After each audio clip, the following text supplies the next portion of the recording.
Good morning, students. I am Rajesh Bist, lecturer in English, GIC Almora. I hope you will be fine with your family. Today, I am going to explain a poem, Aunt Jennifer's Tigers. This poem is written by Adrian Rich. Adrian Rich was born on 16th May 1929 in Maryland, United States. She was an American poet, essayist, and a feminist. She was called one of the most influential poets of the second half of the 20th century. She was credited with bringing the oppression of women. Adrian Rich died on 27 March 2012 in California, United States. Aunt Jennifer Tigers is a poem about an oppressed woman who escapes into an alternative world of embroidery and sewing, despite a heavy marriage to a terrifying man. This is the first stanza of the poem. Aunt Jennifer's tigers prance across a screen, bright topaz denizens of a world of green. They do not fear the men beneath the tree, they pace in sleek chivalric certainty. In this poem, the poet Adrian Rich is describing a lady whom she addressed Aunt Jennifer. Aunt Jennifer is embroidering a piece of cloth. She has designed beautifully tigers that are running and jumping without fear in the green forest. They are looking bright yellow in color, like the color of the topaz. These tigers are fearless and they are not afraid by the presence of man. जो tiger है ये बिल्कुल fearless है और आदमी की presence से ये प्रभावित नहीं होते हैं. Here we can sense the contrast of behavior between the tigers and the ant. The tigers designed by ant are fearless, whereas she herself is afraid of her husband. She always afraid with her husband and she had a lot of responsibility towards her family. और मैं कह सकता हूं, हम कह सकते हैं कि the marriage has made her a slave. शादी ने उसको एक प्रकार से गुलाम बना दिया था. तो in this stanza we can easily see the contrast of behavior between Aunt Jennifer and her tigers. I am reading the second stanza. Aunt Jennifer's fingers, fluttering through her wool, find even the ivory needle hard to pull. The massive weight of Uncle's wedding band sits heavily upon Aunt Jennifer's hand. Here the poet Adrian Rich describes the fear of Aunt Jennifer towards her husband. She says that while Aunt is doing embroidering, but her fingers are trembling with fear of her husband. It is difficult for her to pull needle up and down. Then she describes the wedding ring.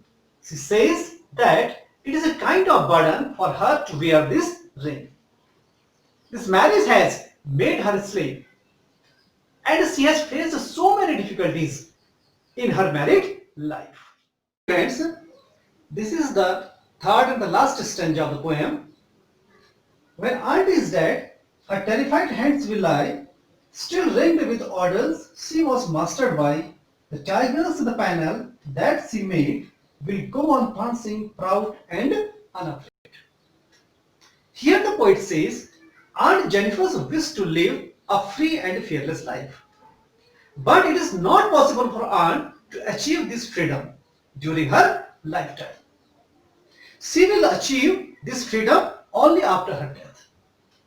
But the irony of her life is that the ring will always remain on her hand.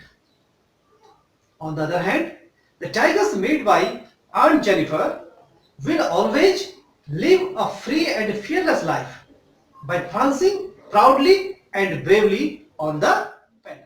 I am going to tell you the poetic devices used by the poet Adrian Rich in the poem. As you can see, there are 3 stanzas in the poem and all are quartets.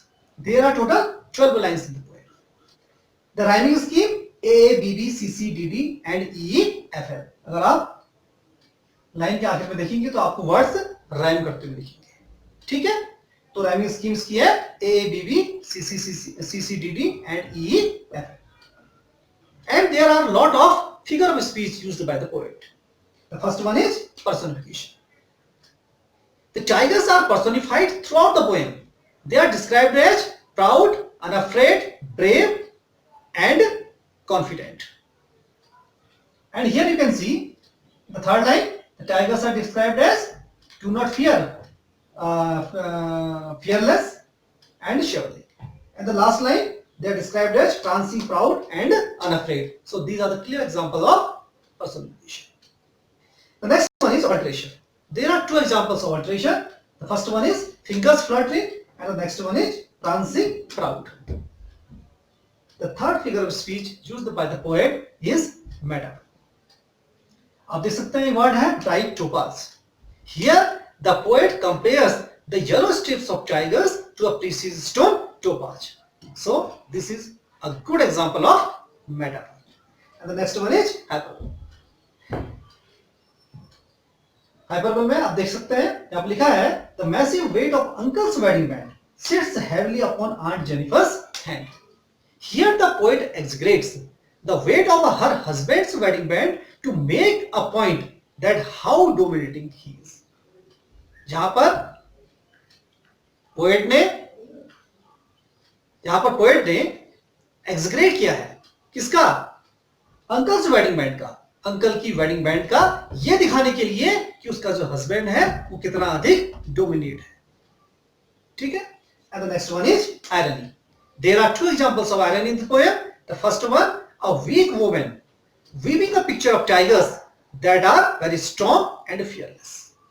एक कमजोर महिला जो एक तस्वीर बना रही tigers की जो बहुत अधिक स्ट्रॉन्ग और फियरलेस है. And the second one, even when the creator dies, creator means when the Aunt Jennifer dies, her work will continue to exist. उसका जो कार्य है वो हमेशा एग्जिस्ट में बना रहेगा. So these are the two examples of irony. So that's all for now. I hope you will enjoy it. Thank you very much. We will meet the next video. Till then, goodbye.